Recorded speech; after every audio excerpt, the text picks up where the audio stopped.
subscribe to my channel.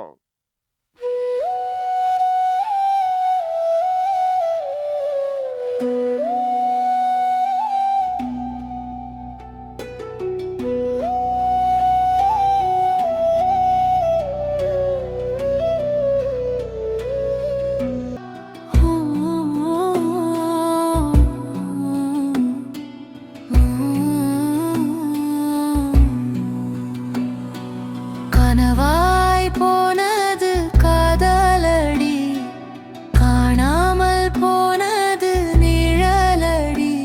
உன் நினைவுகள் தீயாயிருதே, என் மனசு நொந்து போகுதே. உன்னோடு பேசிய ஒவ்வொரு வார்த்தையும் இன்னமும் என் காதில் கேட்குதே. சேர்ந்து நடந்த பாதைகள் எல்லாம் இப்போ வெறுமையாய் தோணுதே.